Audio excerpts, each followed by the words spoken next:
hari jadi JKPP yang ke-25. Semoga tetap konsisten untuk mengawal proses pelibatan masyarakat di dalam menentukan masa depannya sendiri, termasuk di dalam menyelesaikan masalah penegasan dan penetapan tapal batas desa. Nah, saya tadi hampir lupa, jadi momentum ini saya sampaikan juga bahwa Kabupaten Luwu Utara ini kan dalam peta wilayah indikatif tahap pertama untuk wilayah adat juga masuk di dalamnya, dan dari 400 sekian ribu hektar itu ada 127 ribu hektar di Kabupaten Luwu Utara. Nah, ini butuh effort yang besar tentu saja, dan kehadiran seluruh pemangku kepentingan termasuk JKPP dan mitra lainnya, ya ada Walsea, ada BRWA, semua yang mohon maaf kalau saya tidak sempat sebutkan.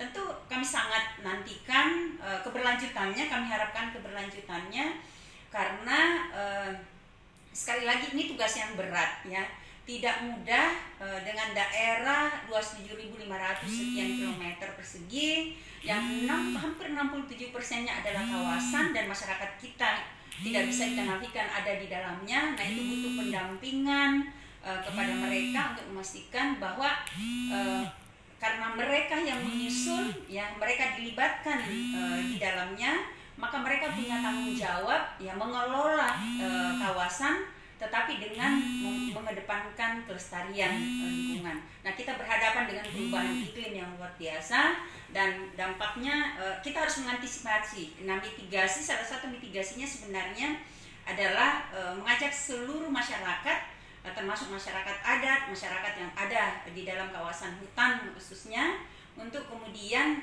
mengambil bagian ya mitigasi. Kalau istilah kami sih selalu mitigasi vegetatif gitu.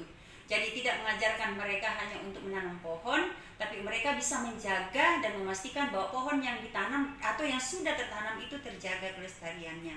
Nah, kemudian selain dari itu juga kami berharap ya, karena belum selesai ini, baru 4 kecamatan yang kita tuntaskan penegasan tapal batas desanya, masih ada 11 kecamatan lain menunggu. Tahun ini memang kita, dan tahun depan ada 5 kecamatan, dan kita berharap tidak harus 2-3 tahun tuntas gitu ya, tapi dengan pembelajaran yang lalu kita bisa lakukan akselerasi percepatan untuk menuntaskan, sehingga target pemerintah kita untuk semua desa telah selesai peta tematiknya juga dapat Luwu Utara dapat berkontribusi di dalamnya. Saya kira itu. Terima kasih semuanya, salam sehat, sukses selalu. Terima kasih Ibu Bupati, semangatnya menular. Semoga lancar total 7 kecamatan lagi ya. Amin. Secara akurat. Kemudian tadi dari Ibu Betty ya, ada pertanyaan terkait dengan seperti apa ya, kenapa Ibu mau atau apa yang menjadi latar belakang Ibu memutuskan bekerjasama dengan JKPP dalam hal pemetaan wilayah desa. Jadi begini, spektrum kewenangan, tugas, fungsi pemerintah itu kan luas sekali, dan pemerintah tidak bisa sendirian. Nah, oleh karena itu kami melihat kehadiran JKPP kayak mujizat, salah satu mujizat begitu ya bagi daerah untuk membantu, dan sekaligus memang untuk meneguhkan komitmen pemerintah daerah di dalam mendorong lahirnya pemerintahan yang kolaboratif. Jadi kehadiran JKPP kami sangat rasakan dapat membantu kami khususnya di dalam menyelesaikan persoalan penegasan tapal batas desa. Nah, oleh karena itu kami berharap bahwa kerjasama ini dapat terus kita lanjutkan. Jadi kita sudah mulai ya, kami sudah mulai bersama dengan JKPP melalui kegiatan atau program SLUP di Kecamatan Rampi, dan itu kami replikasi ya pada tahun 2 tahun kemudian kami replikasi, dan masih terus berlanjut sampai hari ini.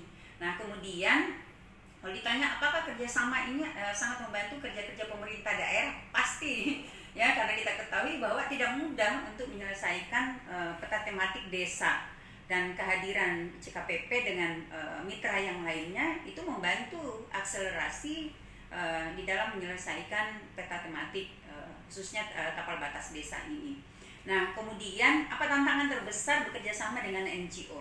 Tantangan terbesarnya sebenarnya itu adalah meyakinkan masyarakat bahwa ini bukan ya, jangan sampai mereka berpikiran bahwa dengan kehadiran NGO semuanya diserahkan kepada NGO gitu ya, kepada teman-teman JKPP di dalam menyelesaikan ini. Tetapi ini ada fasilitasi yang diberikan, pendampingan yang diberikan kepada masyarakat sebenarnya bersama dengan pemerintah desa untuk mereka terlibat secara langsung gitu ya. Jadi mereka harus memiliki rasa memiliki terhadap kegiatan ini, bahwa dengan menyusun peta berdasarkan informasi dari mereka yang melibatkan mereka secara aktif, maka hasilnya itu akan memudahkan mereka di dalam musyawarah-musyawarah dusun, musyawarah-musyawarah desa, di dalam penyusunan perencanaan pembangunan minimal di dalam desanya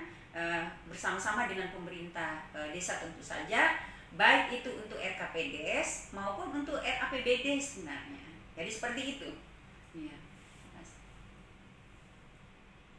Baik, terima kasih Ibu Nen, testimoni terhadap JKPP yang sangat signifikan ya Bu, itu kerjasama untuk menyiapkan peta bottom up yang akurat sekali tadi kalau Mas Imam tersebut ya, ini juga termasuk supaya bagaimana penetapan batas kita memiliki batas desa yang definitif.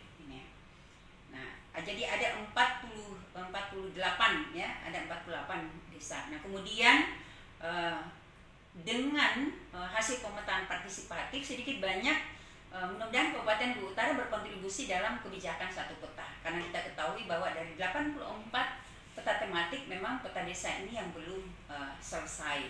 Nah, kemudian kita harapkan juga menjadi dasar penyelesaian konflik tumpang tindih ruang, dan sudah pasti menjadi dasar perencanaan kawasan pedesaan termasuk RDTR kecamatan dan RT/RW kabupaten.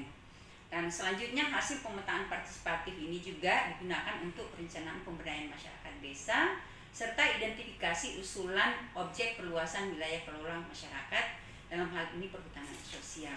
Nah, kami juga sampaikan tadi selintas saya ada pertanyaan bagaimana terkait dengan konflik agraria ya. Jadi memang untuk Kabupaten Luwu Utara kita ketahui ada konflik misalnya antara masyarakat dengan PTPN 14 ya.